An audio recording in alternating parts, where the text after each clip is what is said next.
देखिए ये क्लास 9 का मिड पॉइंट थ्योरम है। मिड पॉइंट थ्योरम क्या होता है पहले इसको समझ लेते हैं, फिर ये इसका प्रूफ हम देखेंगे। देखिए मिड पॉइंट थ्योरम में कह क्या रहा है कि एक आपका समकोण त्रिभुज दे रखा है, सबको दिख रहा है? एक समकोण त्रिभुज दे रखा है, इसका बी समकोण है, ये ए है और ये सी है।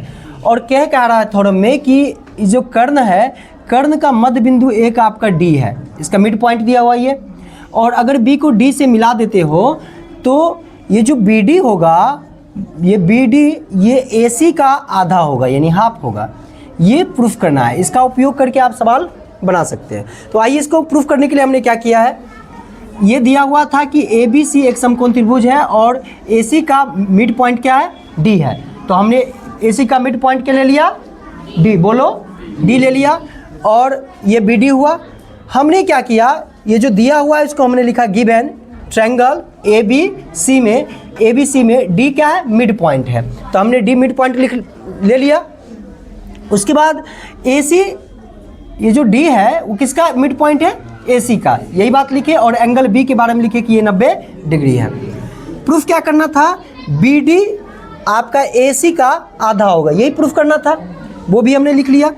कंस्ट्रक्शन क्या किए कि बी डी जितना है उतना ही लंबाई का हमने बी डी को ई तक बढ़ा दिया, जितना लंबा बी डी है उतना ही लंबाई हमने बी डी को ई तक बढ़ाया और ई को सी से क्या किया, मिलाया। इसमें लिखे हैं produce B D to E such that B D is equal to E D और ई को सी से ज्वाइन कर दिया। यहाँ तक समझ में आ गया। उसके बाद प्रूफ में हम चले। प्रूफ में मतलब जिसको प्रमाण बोलते हैं, ट्रायंगल ए बी डी, ये ट्रायंगल दिख रहा है आपको, और ट्रायंगल ई डी सी ये ट्रायंगल दिख रहा है। तो आप देखिएगा कि ई साइड इस साइड के बराबर है, ये थ्योरम में दिया हुआ है, और ई साइड इस साइड के बराबर है, ये हमने कंस्ट्रक्शन किया है। और ये एंगल जो होगा इस एंगल के बराबर होगा, वर्टिकल अपोजिट एंगल से। तो इसका मतलब ये ट्रायंगल इस ट्रायंगल के क्या हो गया, कॉन्ग्रुएंट हो गया। यही काम हम इसमें किए हैं, देख रहे हैं ना, यही काम हम इसमें भी यही काम किया है कि ये ट्रायंगल इस ट्रायंगल क्या हो गया, कॉन्ग्रुएंट हो गया। तो इस दोनों ट्रायंगल को हम एस क्राइटेरिया से कॉन्ग्रुएंट कर दिए, इस ट्रायंगल को इस ट्रायंगल के कॉन्ग्रुएंट कर दिए। जब ये ट्रायंगल कॉन्ग्रुएंट हो गया तो आपका ए बी किसके बराबर होगा, ई सी के। तो हमने ए बी ई सी के बराबर कर दिया, किसे, C P C T C. इसका मतलब होता है corresponding part of congruent triangle, ये सी पी सी टी से बराबर हो गया।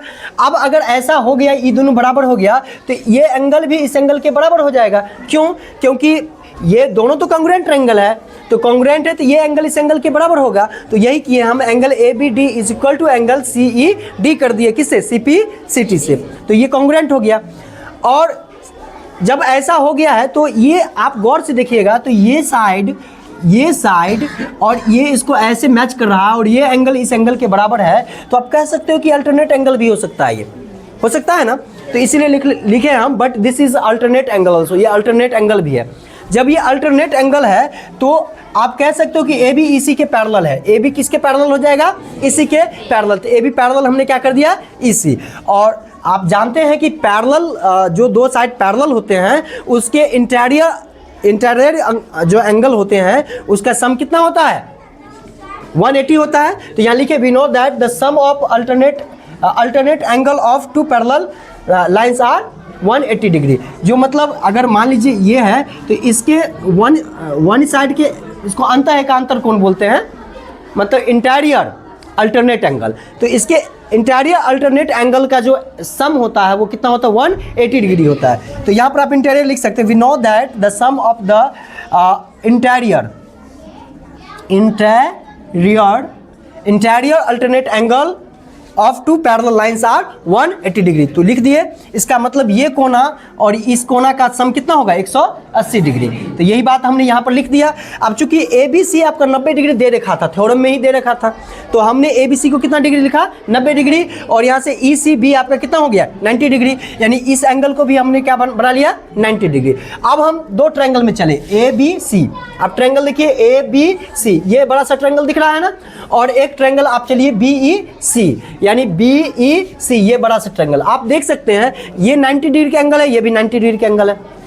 ए बी सी में ये 90 डिग्री का है, और ई बी सी में ये 90 डिग्री का है, तो हमने क्या किया, angle B equal to angle C 90 degree के बराबर कर दिए। अब देखिए ये साइड जो है इस साइड के बराबर है, हमने क्या किया है, प्रूफ किया है ना, कि आप कह सकते हो कि ए बी ई सी के बराबर है। ए बी किसके बराबर है, ई सी के, तो हमने प्रूवन किया है, इसको प्रूफ किया हमने।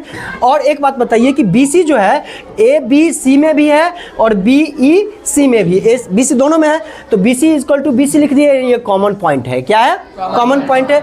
तो यहाँ से हम इस दोनों ट्रायंगल को क्या कर सकते हैं, कॉन्ग्रुएंट कर सकते हैं। Triangle A B C congruent हो गया किसके, बी ई सी से। क्राइटेरिया कौन काम करेगा, दो साइड्स के बीच का एंगल, दो साइड्स के बीच का एंगल, यानी सास क्राइटेरिया काम करेगा, एस एस ए एस। तो ये क्राइटेरिया लिख दिए। आज जैसे ही ट्रायंगल कॉन्ग्रुएंट होता है तो उसके सभी साइड्स और सभी एंगल्स क्या होते हैं, इक्वल होते हैं। तो हमने क्या किया, तो यहाँ से हमने ए सी किसके बराबर बना लिया, ए सी जो हो जाएगा, ए सी वो आपका बी के बराबर होगा, नहीं, क्योंकि ये ट्रायंगल इस ट्रायंगल के कॉन्ग्रुएंट हो गया। तो ए सी किसके बराबर हो गया, बी सी, किससे, सी पी सी टी से। तो ए सी वैसा ही लिखे, बी को क्या लिख सकते हो, बी ई को आप लिख सकते हो B D plus E D. तो ई डी भी दोनों तो आपस में बराबर ही है, तो ई डी के बदले में भी आप लिख सकते हो क्या, बी डी। तो बी डी और ई डी को भी बी डी लिख देंगे, तो ए सी इक्वल टू 2 बी डी हो गया। और यहाँ से अगर आप केवल बी डी निकालेंगे तो इधर आ जाएगा, तो ए सी बाय 2 हो जाएगा। यही आपको प्रूफ करना था। अगर आपको बहुत अच्छा लगा इसको देखिए, और अगर आपको अच्छा लगा तो अन्य थ्योरम को भी आपको प्रूफ करके दिया जाएगा, यानी नौमा के पूरा थ्योरम, जितनी भी थ्योरम है वो ज्योमेट्री की सारी प्रूफ करके दिए जाएंगे। तो इसको एक बार और देखें। धन्यवाद।